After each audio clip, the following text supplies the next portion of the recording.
Welcome to Terror in Tandem, a podcast about finding entertainment in the macabre.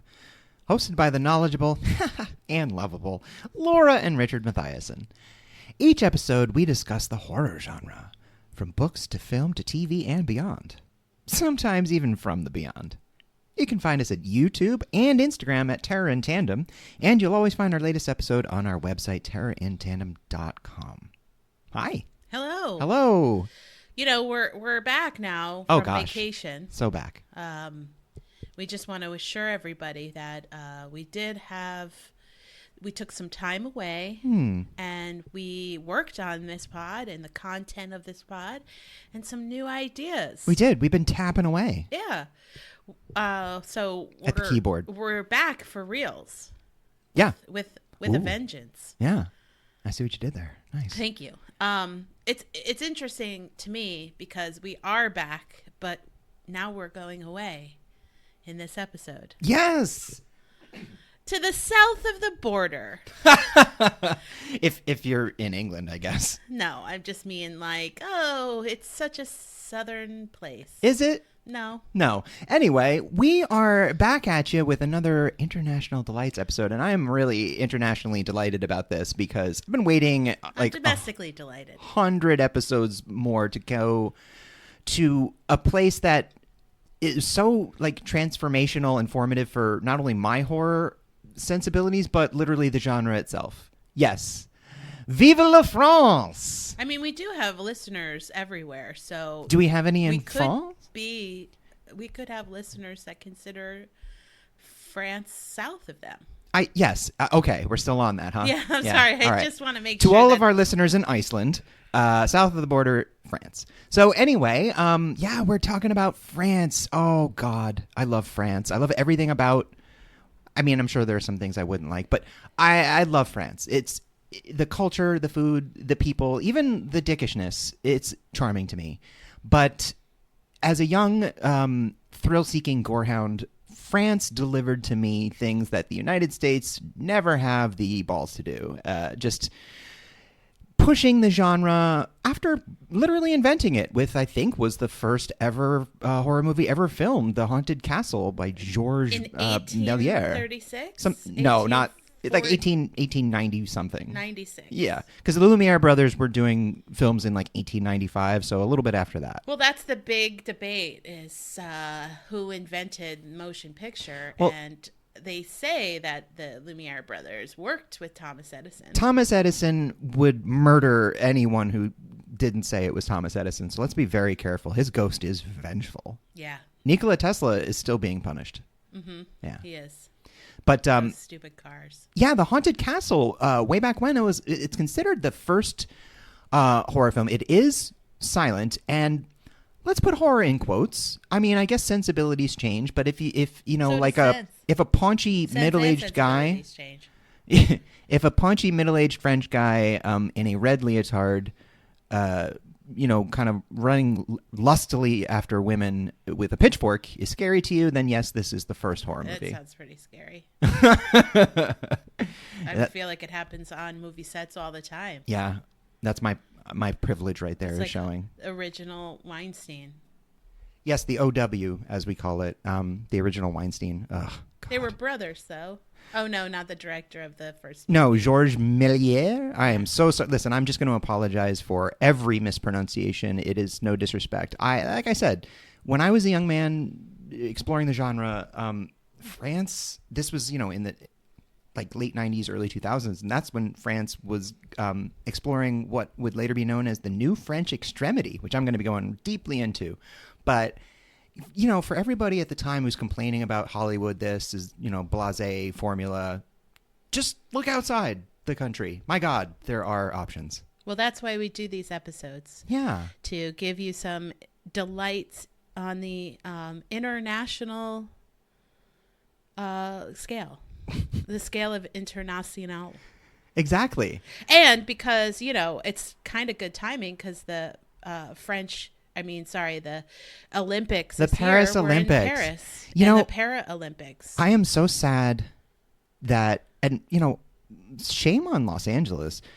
that breakdancing is not coming back in the next Olympics, which means it probably is never coming back. I thought that was a real joy. Yeah. I mean, it was definitely something that people are still talking about. Yeah, it's rad. Ray gun for life. So The do floppy you want to fish. get into maybe some history of French horror? Oh, or- yeah. Oh, I okay. mean, I did talk about the paunchy guy in a red leotard, right? Okay, just wanted to make sure I hit that one. Okay. So, yeah, listen, the French have always been at top of the game when it comes to horror and the thriller, especially of the sensual variety. But some of the, in my opinion, like, early defining classics came from a few like really talented people. One of them being Jacques Tourneur, who directed Cat People and Curse of the Demon. And I Walked with a Zombie, I think. But he was a French American, born in France, but had a Hollywood career and deeply influenced not only the noir genre but the sort of like mature adult horror thriller. A little sexy, a little dangerous, and for the 1950s and 40s when these movies were made under the Hays Code, they were pretty daring, pushing the envelope, I think, in ways that only a French director could envision. Well, what's interesting is my first film that I want to talk about is from the 50s. Oh, I would love to just jump right into it. I think I know what it is, and if it is what I think it is, it's a good one. Yeah, well, it's not what you think it is. Oh, poop. Because that didn't come out until 1960. Okay. But the one that I'm going to talk about for 1955 is Diabolique. Yeah, that's what I thought. 1955, Les Diaboliques. And it was directed by Henri Georges Clouzot. Yes. And it's starring Paul Maurice, Vera Clouzot, which I'm guessing is Henri Georges' wife, and Simone Signoret. I'm doing my best with a French No, pronunciation. can I just talk about the director for a second? Yeah. Because he is an all-time classic thriller director. Les Diaboliques is one of the greatest thrillers / horror movies ever made. But he also directed The Wages of Fear with Yves Montand driving a truck full of nitroglycerin down like a bumpy South American road. And it's amazing. It's one of the most like intense movies. And it was remade by William Friedkin as Sorcerer with Roy Scheider. But anyway, so Clouzot optioned Les Diaboliques in a bidding war with Alfred Hitchcock. And he outbid him and like basically outmaneuvered him to make this film. And later on, in 1960, Alfred Hitchcock did Psycho, which was written by Robert Bloch, who stated that Les Diaboliques was his favorite horror movie and book and had influenced him deeply. Well, it's very, I mean, you can tell, I don't know who influenced who is basically the thing, because they were contemporaries, yeah. That there's definitely Hitchcock vibes. Oh, he must have been so pissed. Diabolique. Yeah. Yeah, losing, because it is, you're right, it is like it would have been a classic fit for him. So I'm going to tell you a little bit about it, because I think it's really, it's black and white, obviously. I mean, not obviously, I guess, but 1955. So it's really suspenseful. It has an amazing twist. Oh, yeah. All-timer. And all of my film recommendations are going to come from sort of the divine feminine. Ooh. From, sort of like a feminine strength of sorts. And my recommendations all come with trigger warnings. Yeah, well, some of mine do too. Whee! Anyway, so this film primarily takes place at a boarding school, and it's run by this pretty douchebaggery Michel. And kudos to you for using a French word there. But it's owned by his wife, which is interesting. And there's another teacher, Nicole. And Nicole and Christina, I think it's Christina or Christiana. It's Christina, yeah. They get along pretty well, despite the fact that Michelle is also having an affair with Nicole. Yeah. It's one of many subversive twists in this movie in that these women are not in competition with each other, at least so you think. So he's really mean. He's mean to everybody. He beats his mistress. He like taunts his wife because she's got a really pretty fragile heart condition. That's the Chekhov's gun of the movie. Yeah, when they mention her heart condition early on, you just keep that in your mind. Yeah, so basically Nicole has had it with Michel and his treatment. They kind of secretly share hatred for him, and they do connect on their hatred for him. So she's like, I can't stand this anymore. Let's kill him. And they both work to get him off campus. And they drug him and drown him in a bathtub. And then they drag his body back to the school and throw him into the swimming pool that nobody uses.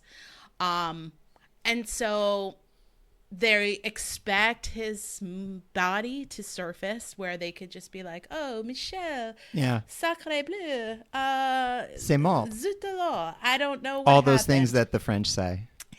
And nobody finds it. Nobody finds the corpse. No. So they start to get really freaked out. Weird things start to happen. They start to track down his whereabouts. I guess like a suit of his from the cleaners shows up. There's a whole hotel situation that he's been allegedly staying in. And oh, yes, the dead Michel is very busy. Yeah. So this is causing a lot of stress on Christina, who we may have mentioned has a heart condition. Her heart can't take the stress. She has been ordered for to be in bed, because she was gonna die if she. I'm not laughing.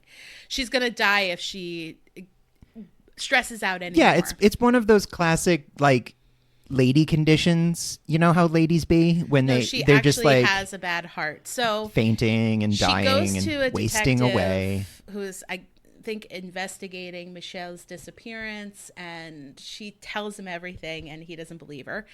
But she is followed and runs to her room, and she finds Michel's body in a bathtub, and she dies of a heart attack. Oh yeah, because also he gets up out of the fucking bathtub. Yeah, there's that. It's freaky. And what the twist is that spoiler alert from 1955. Michel and Nicole planned this all along. They were Michel was never killed and drowned. He was never sedated. He and Nicole planned this whole thing out just to get away from Christina, and I probably think drive her to death. Oh, the point was to make her have a heart attack, scare her to death, so they could own the school and take it over themselves. But it's part ghost story. It's part it's definitely female vengeance. Oh, it's dope. I mean, they drown him in a fucking bathtub. It's two women holding this guy down. It's pretty rad. And then at the end, it's a little sad when you realize it wasn't as female empowering as you thought. It's more I mean, he's still a piece of shit. That's the thing. And Nicole's like, I mean, he's mean, but he's got the money. Yeah. Now we have the whole profits, because I think they close it down or something. No, they don't get away with it. They the detective get caught. Ends up finding everything out, but it's so tense and weird and creepy, and it really is understated in its scares. The scares are an image of a ghostly Michel in a photograph, or wet footsteps, and you're just that is the freaky or weird things showing up. Yeah, it's not a monster in your face. And that's pretty sort of the ending too. Is Christina ends up kind of haunting the boarding school because that kid at the end with the slingshot. Yeah, he says, where did you get that back? And he says, from Christina. So right up until the end of the movie, it's really keeping you guessing of like, it's a ghost movie. No, they were faking it. Well, it's kind of both. Maybe. I don't know. It's sort of like what passion and love does to a person. It's wonderful that it, even at the end, it makes you think like everything's all wrapped up neatly, but it really isn't. And they got away with it, but they didn't. And also, it diverts your attention from what's really going on, so that you don't really pick up that Nicole and Michelle have planned this out, because you're thinking Michelle's dead most of the time. Yeah. And you think that these two women are working together. Yeah. And I do want to briefly mention the 1996 remake, specifically for criminally wasting Isabella Adjani and making her be in that movie with Sharon Stone, because it stinks. It's not good. Don't watch that one. Watch the 1955 one. That's good. Yeah. From France. Exactly. Yeah. This is the one to watch. Yes. And it really does have, I mean, I just told you everything that happens, but now you can watch for it and see if you find any Clouseaus along the way. Or just smack Get yourself it? in the head a bunch of times. Ah, nice. Yeah. That's the director. It is. And an inspector from the Pink Panther. Les Diaboliques. I'm going to talk about another film before you jump into your... We're doing this on the Extremities. timeline. Yeah. So another black and white, not as compelling in the sense of the tension and suspense, but I would say we talked about this in our masks episode, in sort of this like creepy mask that I don't think anybody had ever seen up until this point. It's really haunting, and also it's one of those movies where it's scary and gross, you know, for its time, certainly, but it's one of those really great movies that when you think about it a little bit, the implication of what's really going on makes it so much worse. You're like, wow, really this is diabolical. fucking twisted. Not diabolique. No. But it's diabolical. Which, I know. good on you. That is what it means. I know. So, Eyes Without a Face from 1960 Eyes without a face. made its debut in Paris, and it was directed by Georges Franju and starring Pierre Brasseur, Edith Scobe, and Alida Valli. And it's honestly, it's Edith Scobe's movie. Yeah. She's the one in the mask. You do see her face. Yes. Well, which is really horrific. you don't see Edith Scobe's face. You see a lot of prosthetics. Yeah, but it's really horrific. Yeah, she's been through it. So a doctor who his daughter gets into a terrible accident and basically disfigures her beautiful face, decides to kidnap young women and experiment on them surgically to try to graft their face back onto his daughter's face. It's any father's duty to do so. And she has to keep this mask on the whole time while he's performing these surgeries, and they keep failing. And the mask is like a weird, it's it's like a expressionless. hard porcelain All you can ceramic see are kind of her mask. eyes, which from the start of the movie have a little hope in them, and by the end of the movie Are is just completely devoid of any hope. Yeah. It's like very it's dark. It's very French. very zombie in her movements at the end. So he's like a typical narcissist, thinks that he can get away with everything, and grabs these women, takes their faces off, and keeps failing. Like, he's kind of a bad doctor because He's got like a basement full of his abomination experiment all the failures animals and he shit. experiments on, and she lets him go at the end. He's nuts. Basically, I think This movie's most wild. important part of this film is it's one of the earliest explorations in trauma.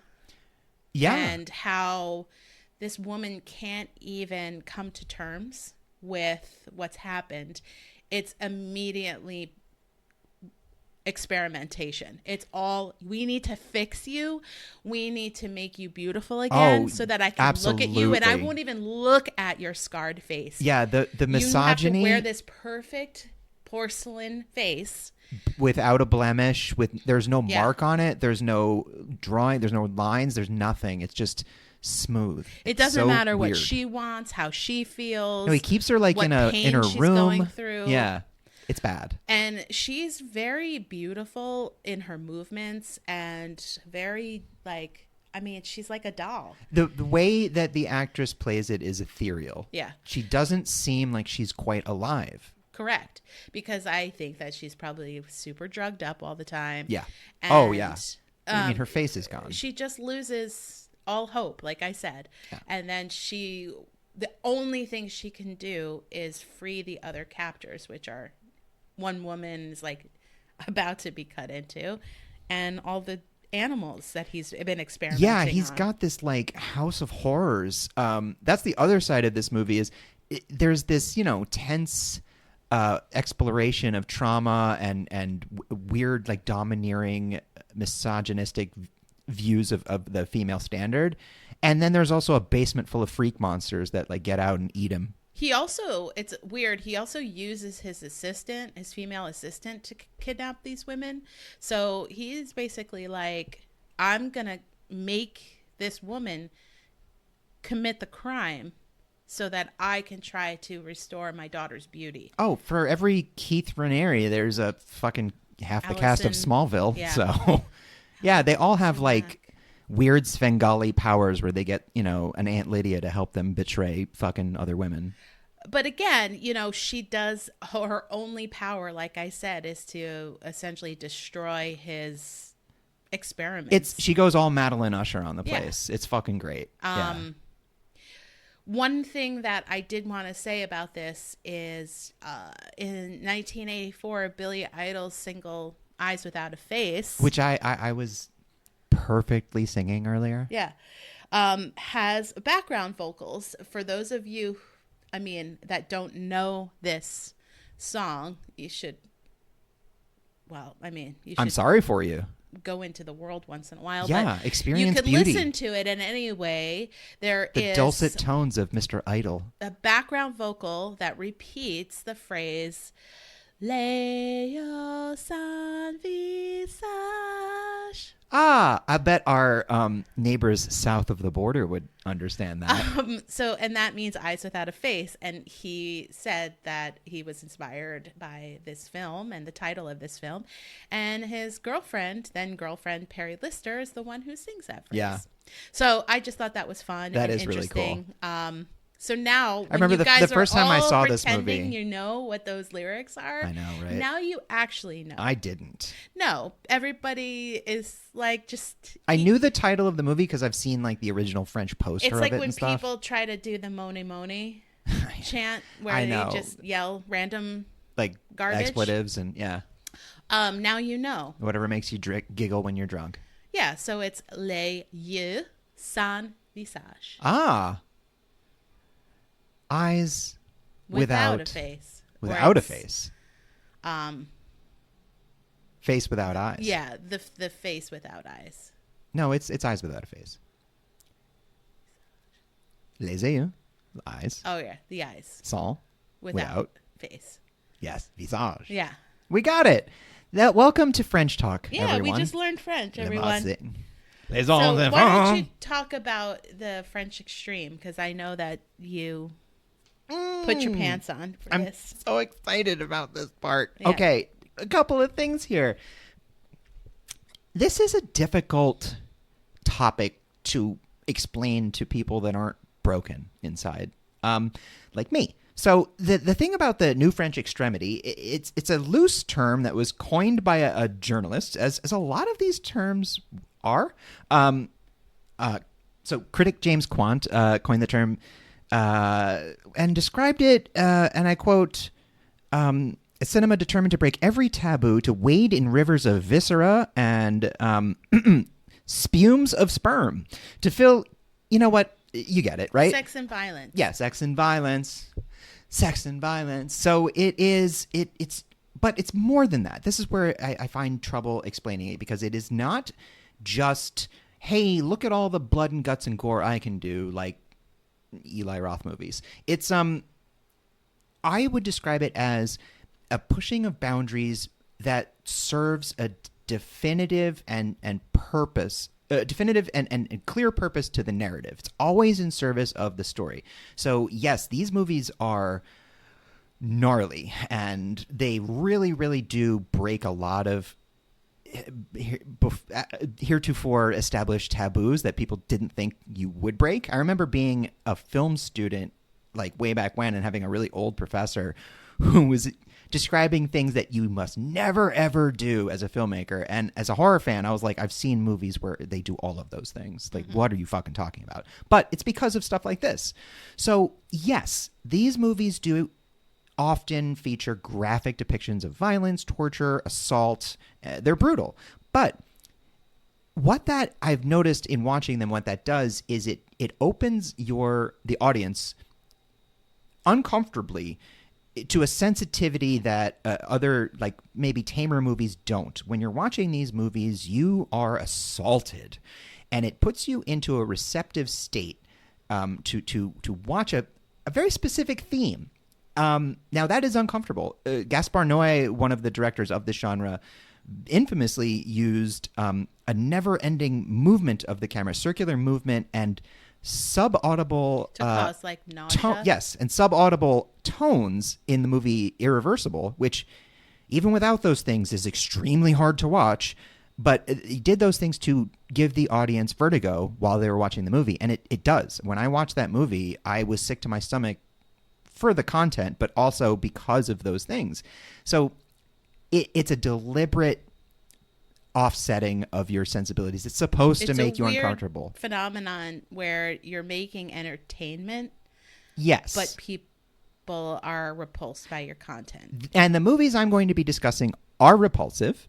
They are difficult to watch. There are movies that I've maybe only seen once or twice, but they have an incredible impact. And I have one that's on my list in the you do, French and New I'm Extreme. so proud of you. And they impacted me. And I do want to give a quick shout out to Claire Denis, who is a masterful, award-winning filmmaker who's gone on to she was working with Robert Pattinson and made incredible movies, for making Trouble Every Day with Vincent Gallo, the only movie that I have ever in my life turned off for being too gross. Seriously, it's the only movie. In the middle of it, I was like, I'm gonna vom. I really am. Yeah. So yay. Anyway, the first one I'm going to talk about is one of the gnarlier ones. And again, I really kind of want to give like an asterisk here that I'm a pretty normal person mostly. I'm kind of soft. If you've been listening to this podcast for a while, you know what your tastes are typically. Goofy. So, that being said, these movies are gnarly. So the first one I'm going to talk about, obviously, is Martyrs. That is 2008's genre classic from Pascal Laugier. Now, Martyrs is a hard movie to watch. It's brutal. It's very, very violent. So it is also...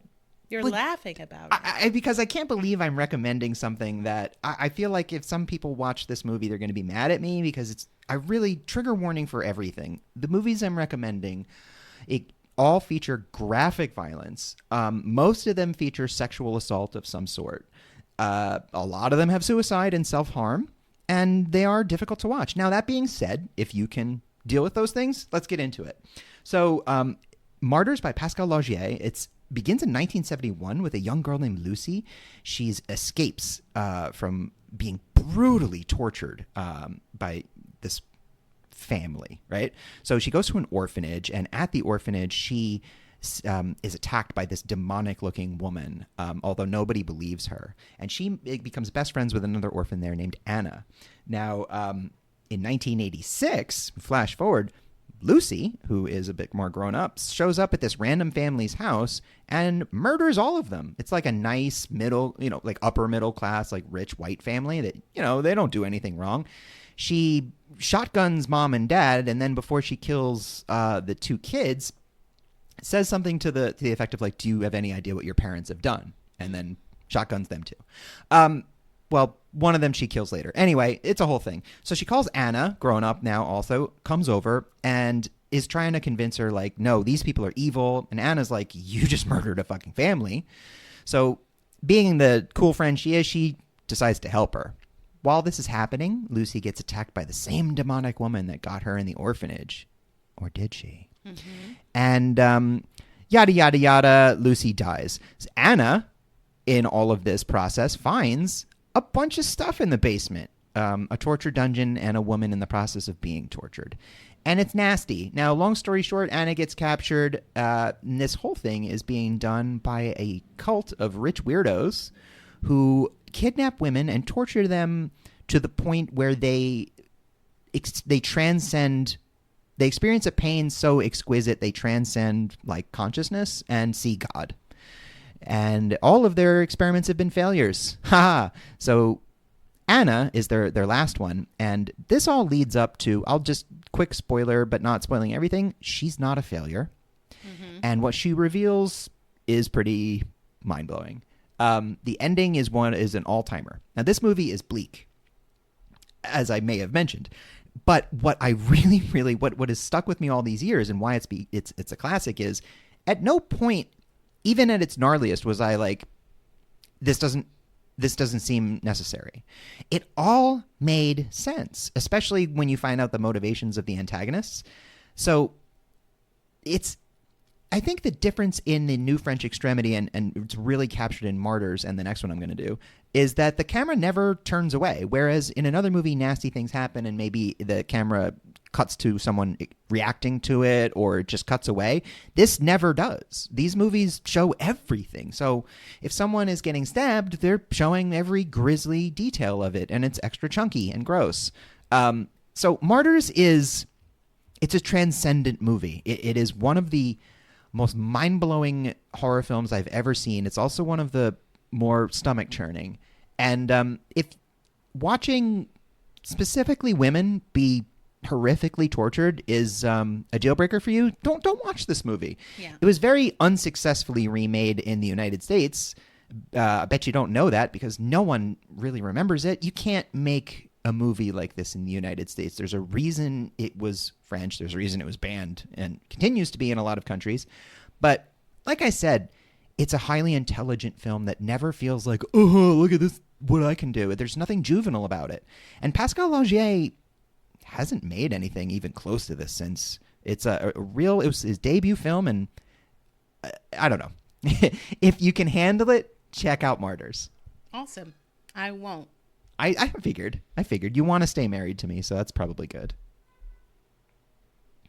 So continuing on with the New French Extremity, right? Yeah. Yeah, let's just get into the next one. It's also horrible, but honestly, this one might be a little bit more approachable than Martyrs. So I'm talking about Inside, which comes from Alexandre Bustillo and Julien Maury. Now, it's a directing duo that they made their debut with Inside 2007, but they have gone on to do a lot of stuff. They recently did The Deep House, the underwater haunted house movie. So this stars Alison Paradis, who is, a sister of Vanessa and auntie of Julie, what's her name? Lily Rose Depp. Mm-hmm. Yeah, going to be in Nosferatu this Christmas. Anyway, so Alison Paradis is 9 months pregnant in this film. And 4 months ago, she was in a horrible car accident where she and her baby survived, but her husband did not. Mm. So she's grieving. She's about to give birth. It's Christmas Eve. She's alone. And she's really like kind of wondering, why am I even having this child? What am I even going to do? It's very sad. So she goes home. She's alone. And a woman knocks on her door and spins some bullshit that Alison Paradis, and this is played by the incredible singular Beatrice Dahl, and my God, in this movie. So she just plays a character known as the woman. You never find out who she is. She spins some bullshit trying to get into the house. Alison Paradis hip to it like right away, like, no, you're not getting in. She thinks that everything is handled. She takes a picture of her. She calls the cops. The cops come over. They're as helpful as American cops are. And they leave. So Alison Paradis goes to bed, and she wakes up and sees the woman cutting into her abdomen with a pair of scissors. Really big, nasty ones. And the movie goes off from there. You know, imagine just waking up in the process of someone performing like a back alley cesarean on you. So she is stalked through the house by this maniacal berserker woman who wants her baby, who has decided that she doesn't deserve to have her, and, you know, she's going to take her. Now, Beatrice Dahl is a Terminator murder machine in this movie. She's a snarling, feral fucking force of nature. She's absolutely pants-pissing terrifying. What does she want the baby for? Well, that's the revelation. Sacrifice? No. It's actually incredibly sad. So the movie, you know, people come over so you can have a body count. But it's really about this unbelievably pregnant Allison Parody. You know, labor's going to be induced the next day. So she's on the verge of giving birth, being put through an unbearable physical ordeal by this woman. And she fights back. There's a very memorable scene with a aerosol can and a lighter. That's pretty awesome. Mm-hmm. But it leads towards an ending that I do not want to spoil because it is heartbreaking and very morally complicated. The end of the movie, it fucking no one wins, you know? Yeah. It's a tough one. But the violence in this film is a bit more contained than Martyrs. But it is horrific. I think Allison Parody's very visible and inevitable, you know, birth is labor is really adds to every scene in this movie. Like every time she is so much as like bumped, you're like, oh God, the baby, you know? It adds so much tension to this movie. And there's also the almost inviolable taboo of like, don't hurt pregnant women. And this is a movie where this woman who's about to give birth is, you know, very pregnant, is being hurt. And you're watching that throughout. And it really, really fucks you up as the audience member of like, ooh, don't do that. Don't run. Don't do that. It's kind of like A Quiet Place also when Emily Blunt is so pregnant. It adds that extra element of like she's so vulnerable and in pain and, you know, hindered in her like ability to fight back and escape. And also, like, goes into labor and shit. So, yeah, actually, I think A Quiet Place might have gotten some inspiration from Inside because there is some bathtub stuff. Yeah, maybe. Anyway, Inside it's a real nail biter. It's a tough one to watch, but it's a truly excellent thriller. It's almost a giallo in many ways, but I can't recommend it enough just for Beatrice Dahl's crazy performance. And she's one of those, like, OG actresses who seems to be in real life as bananas as she is on screen. You know, like beating the shit out of paparazzi type. Yeah. Bjork. Right. Love it. So Inside, L'Intérieur, if you're south of the border. Let's take a break. From all this blood and guts? Well, we're going to come back to more blood and guts. I am pretty hungry. Ew.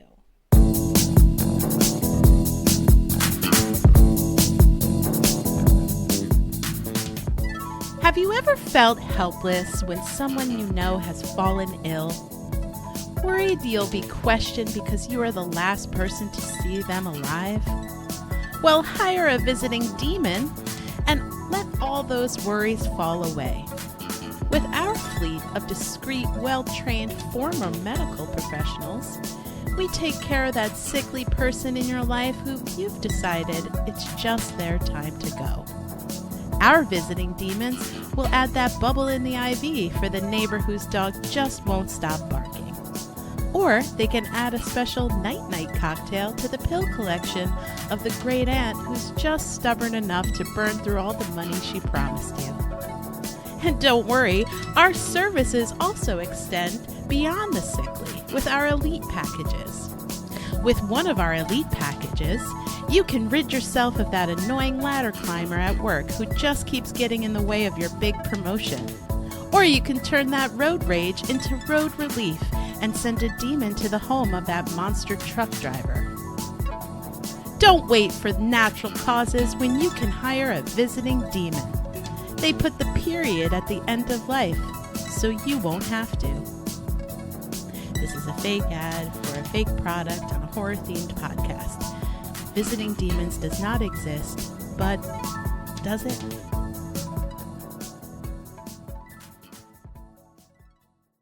Ooh, welcome back, everyone. We're back. So extreme, so new, so French. So I'm going to talk about a new French extreme film, only one, one. I'm so proud of you. Called High Tension or Haute Tension or Switchblade Romance. By Alexander Aja. Who did Crawl and The Hills Have Eyes, the 2006 version. Which was a fucking incredible remake. And Piranha 3D. You did. Forget Also, about that. The upcoming Halle Berry, In the House with Twins movie. What's that called? I don't remember. Never Let Go. Excellent. Coming out. So this came out in 2003. It's starring Cécile de France and May Wen, who is the wife of Luc Besson. Yes. Who, unproblematic. No one's ever said a bad thing about him. Very respectful. Anyway, it's about two women, Alexia and Marie. And Marie goes with Alexia to her family's countryside farmhouse for a weekend away. And they go to sleep and wake up to an intruder at this, murderous truck driver who kills Alexia's whole family. Oh, the dad, right in the old atrium. Yeah, and then kidnaps Alex, and Marie basically hides in the back of the truck to try to, rescue her. Then it turns into a very fast-paced, high body count, violent slasher. Super violent. And it's essentially Marie trying to get Alex, get her safe. The problem is that we have an unreliable POV. A little bit. From Marie. Yeah. Most of the film, we think that she is really valiantly trying to save her friend. But the villain is the hero or heroine in this film, and we find that out. And I know that's really controversial for a lot of people who have watched this movie, but I find it to be a really amazing twist. I liked it. Because the early part of the film, you see Marie in a mental institution, essentially being I'm not going to let anybody keep us apart. Yeah. So, and she wakes up from this dream of this trip. It's always the friends you make at the mental institution. So,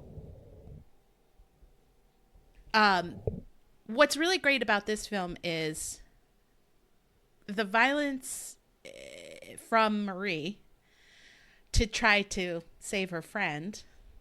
At least that's what we think most of the time. Is really just what would you do in order to save? I mean, there's definitely a love dynamic between Marie and Alex. Well, only on one side. Well, are you asking what would I do? Because my question to you is there a large handheld circular saw handy that I could maybe utilize? But she's almost creating this situation to keep Alex so dependent on her. Yeah. It's a little Munchausen by proxy via Jason Voorhees. By slasher. Yeah. And she creates for the audience this truck driving psychopath that we all buy into, and we're really rooting for Marie to save her friend by the end of it. And then we find out that it was Marie all along, which I think is really interesting. One of the things that people say about this film is that it was influenced by Dean Koontz's novel, and then later, I think, short series Intensity. Intensity is one of Dean Koontz's best fucking books. I remember when that book came out, it was a real departure for him. He was moving away from supernatural and more into thrillers, and that book rules. Well, when Dean Koontz was asked if he felt like this was plagiarized, he said, quote, "This film was so puerile, so disgusting, and so intellectually bankrupt that I didn't want the association with it." Nice. Hey. So, Wow. I mean, maybe it was lightly influenced, but he Sacre bleu. went all the way with it. Yeah. Also, the director said that the entire movie, obviously, from Marie's version of events, you don't find out until the end. But they presented this script to Luc Besson originally, and he didn't want to. Oh. He was the one that convinced them to include Marie as the killer. Wow. They weren't going to include her as the killer. That's cool. I can't imagine Luc Besson making this movie, though. He has never made anything. No, like I think that. it was like, we want your wife to be in this film. Yeah.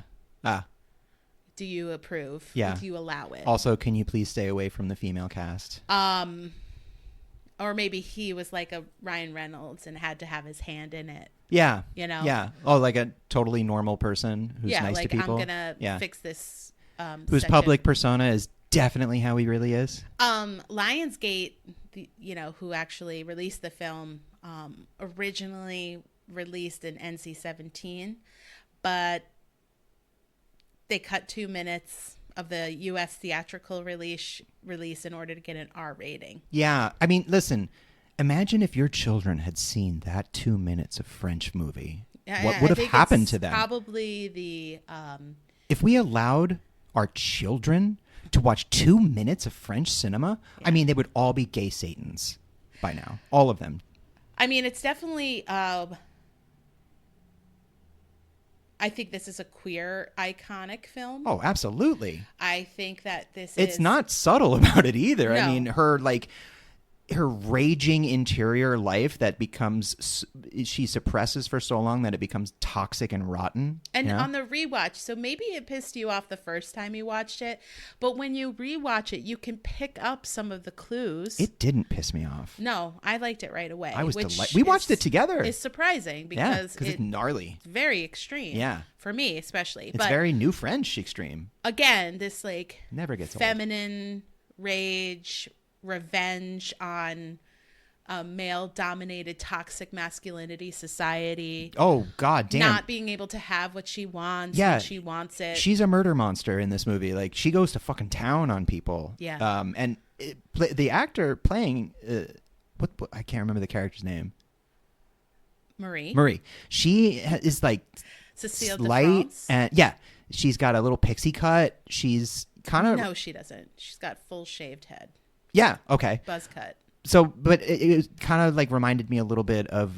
Billie Jean. Legend of Billie Jean. Oh, it reminded me more of... like Joan of Arc. Mia Farrow in Rosemary's Baby. Just like, she's very thin. She's kind of like... That's very victimish, though. She's not somebody... Joan of Arc, Legend of Billie Jean, those are very like... female empowering. I'm gonna take matters into my own hands. I'm talking about the visual juxtaposition of this like 90-pound woman holding, industrial equipment and braining people with it. Yeah. That is pretty chopping dope. people's heads off. It's subversive in that she's not killing people with like poison or a dainty knife. Like, she's fucking sledging people to death. Yeah. It's hardcore.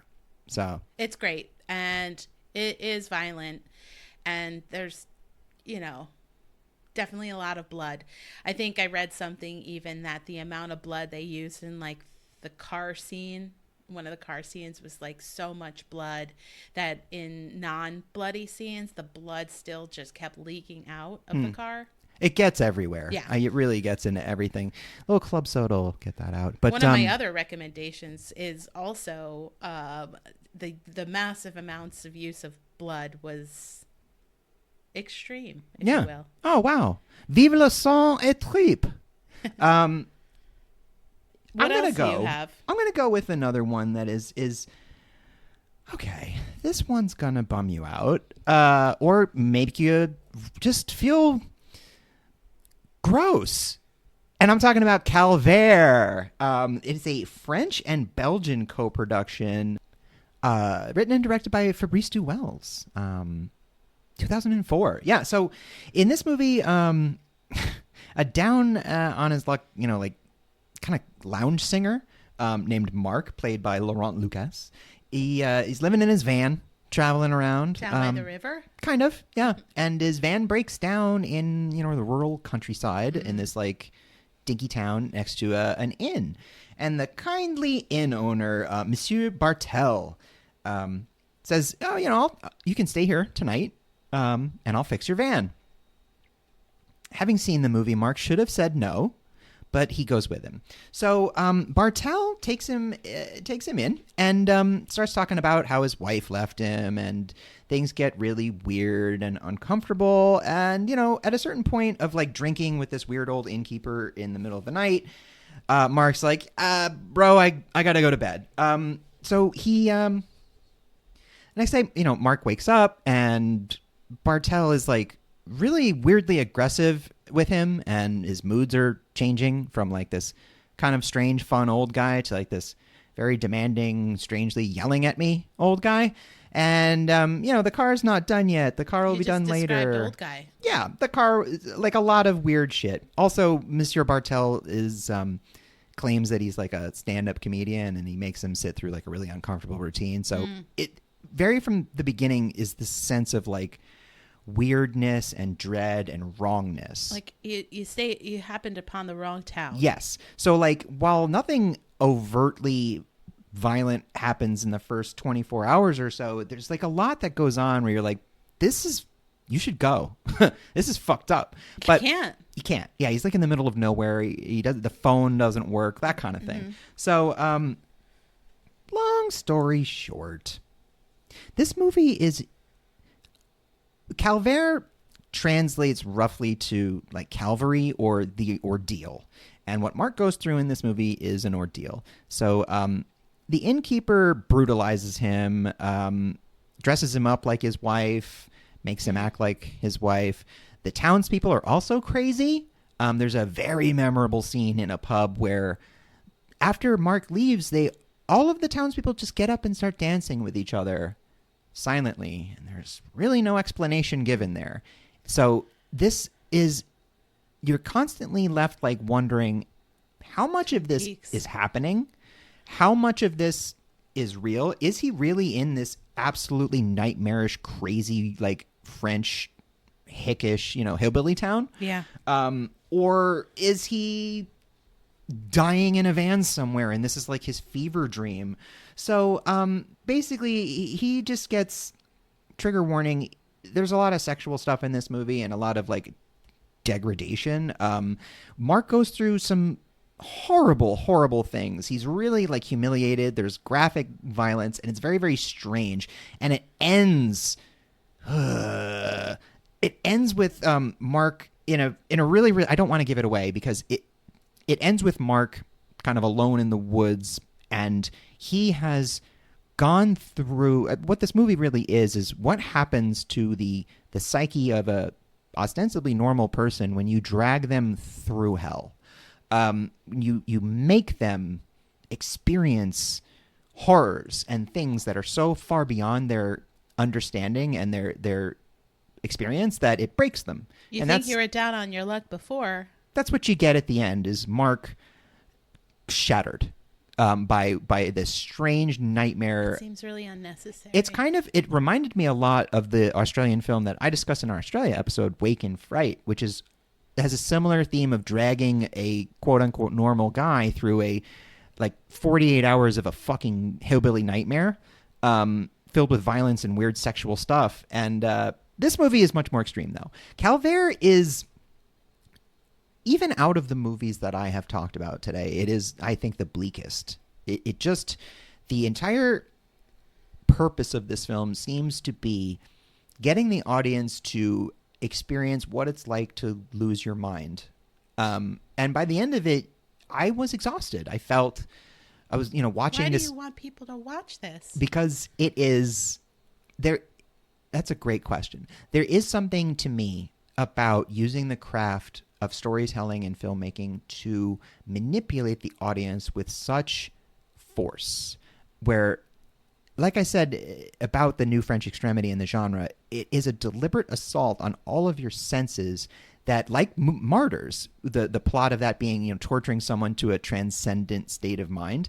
I have found that watching these movies, you sort of you hit a peak where you're like, I can't take anymore, and then you tip over into an altered state of consciousness almost, where you're receiving this movie in a raw way because you have been brutally assaulted by what you've witnessed.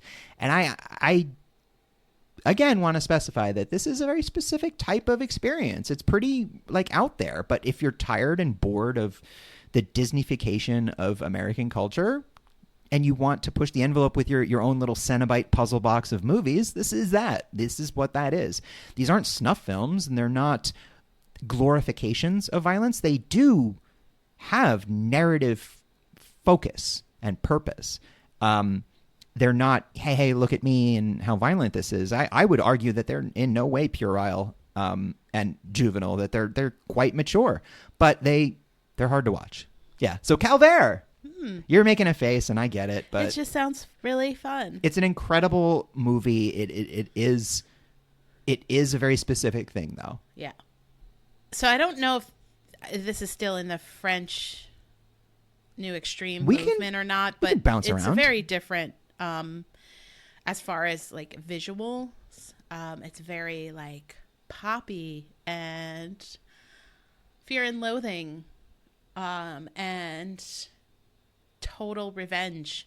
And it's actually called Revenge. Yeah. Oh, from wow. 2017 by Coraline Fargiant. You should know that movie is considered part of the French Extreme. Yeah. But I feel like it's also a coming out of that into more of a like female rage. Oh yeah. Well, the perspective. The new French extremity movement peaked in the late 2000s, and what we're seeing now is kind of like a postmodernist version of it.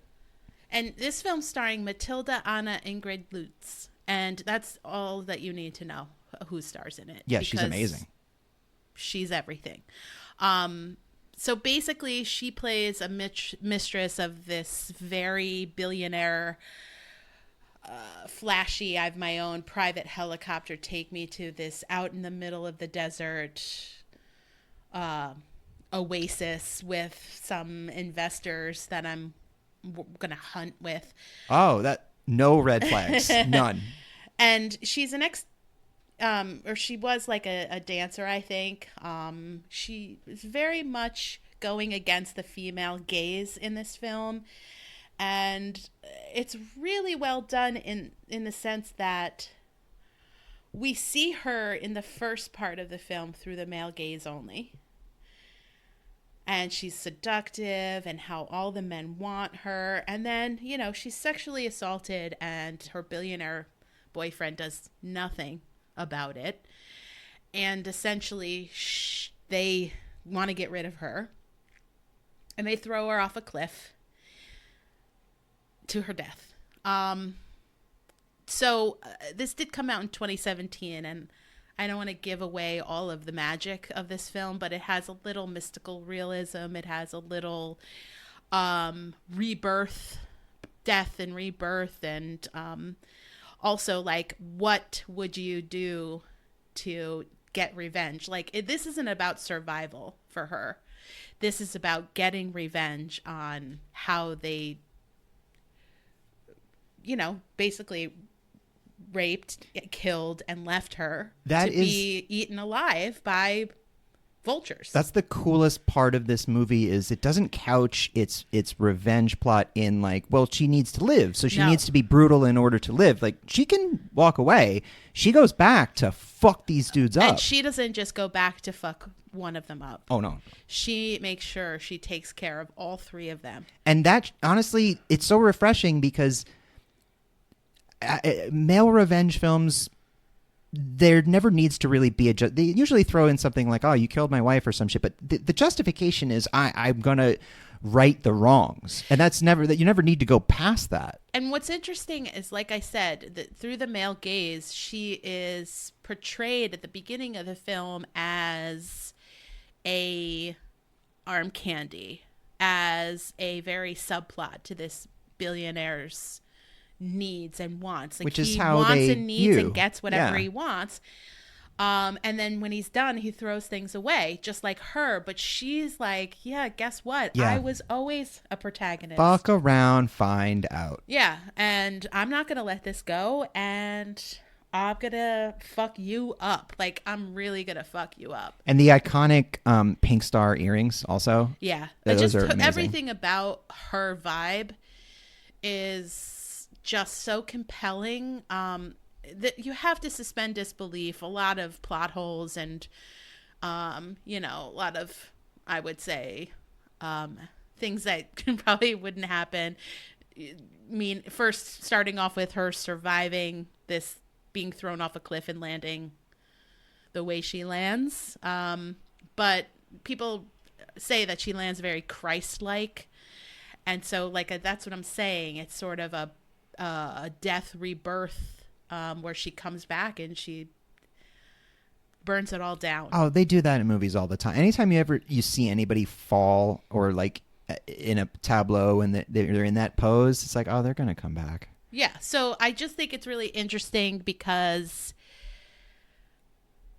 she redeems herself very quickly in the eyes of the viewer because she's having an affair with this piece of shit billionaire and she knows it. And she's using her sexuality to get these men to, find her as an object of desire. But is she doing that, or is that what the director wants us to see through the men? And then when we see it through her perspective, think about, she's like, no, I'm fully in control of what I'm doing. Think about that fucked up line of attack you always hear from abusers when they're caught out of oh, they just want publicity. That's why they're coming after me. Who wouldn't want the publicity of getting fucking death threats and outing the worst moment of your life? Any way she wants, and she shouldn't be violated. Exactly. Well, that's the thing is, even if she's making morally questionable decisions, it doesn't deserve to be brutalized and thrown off a goddamn mountain. If she's not questioning them, then no one else should. I know. They're her morals. So luckily Revenge, in real life, 2017, definitely check it out. Like I said, it's very poppy. Lots of blood, but it's just... No, it's got a neon vibe to it. Yeah. Yeah. I feel like it might be made by that studio. Oh.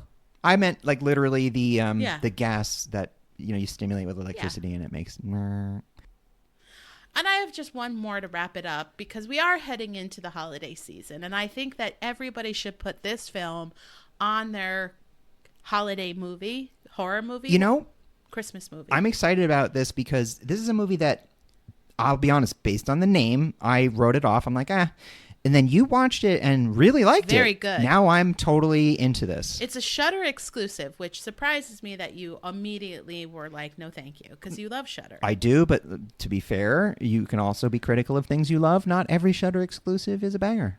It came out in 2021, and it's called The Advent Calendar. And it's directed by Patrick Reidermont and starring Eugenie Durand. Sorry. And it's about Ava, played by Durand. She's a former dancer and is now... A tiny dancer? A former dancer. I just figured because you fit in the little calendar with the chocolates. She's now a paraplegic. And sorry. On her birthday, which is close to Christmas, her only sort of visitor, friend, I think because she is in a wheelchair, that she's been abandoned by people that used to revere her and be in her life. But Sophie stuck around. She gives her a really weird advent calendar made of wood, and it's got really dark art on it. It's like a gift I would like to get. And basically the advent calendar opens with obey the rules of the advent calendar or you'll die. Just like the ones you get at CVS. Runes carved into it. And there's it's really dark.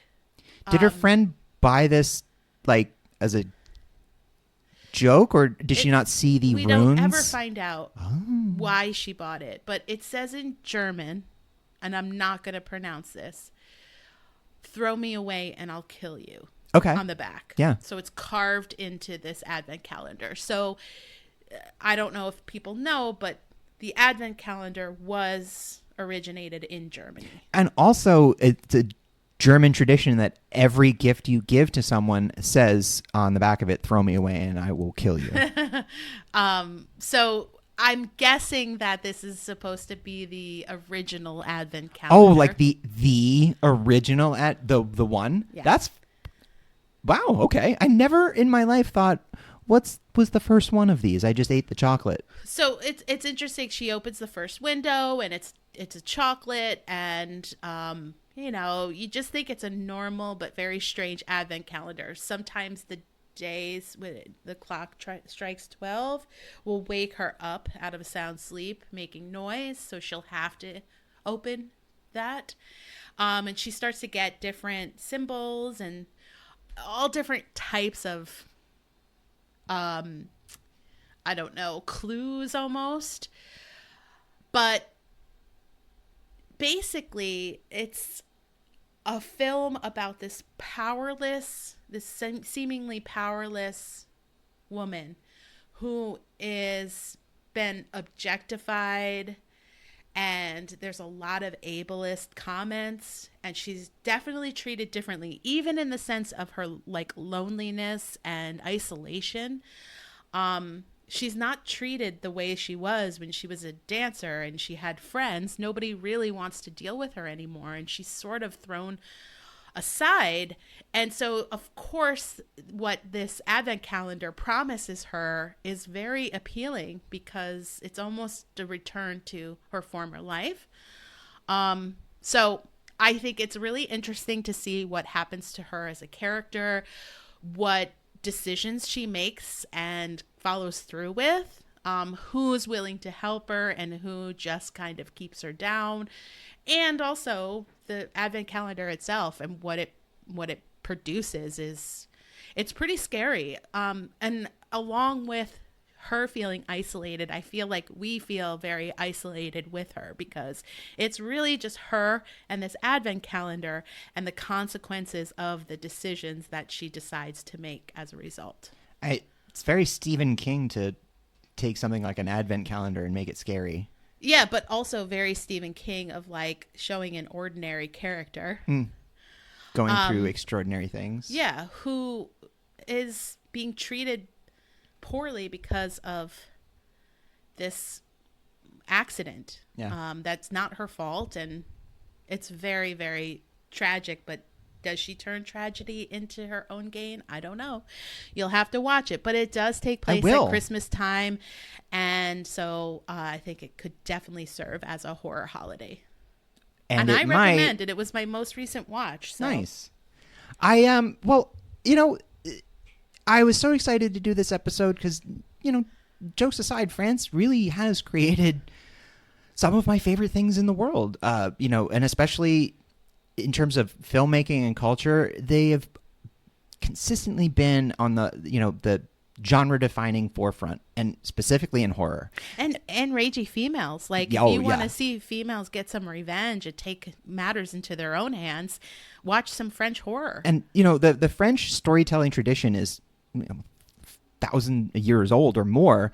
And I think, because they've been telling such wonderful, philosophical, thoughtful stories and explorations of the human condition for so long, they've reached a point where they're really delving into the darkest corners of it.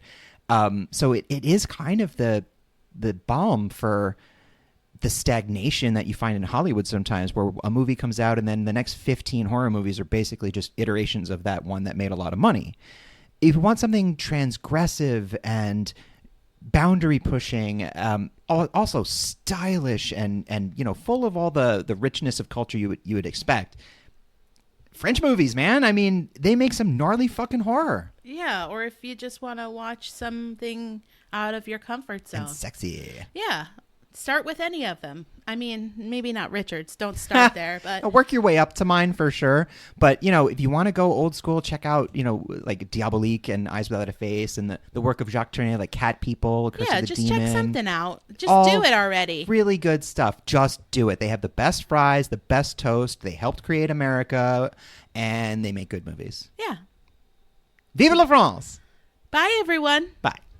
Au revoir.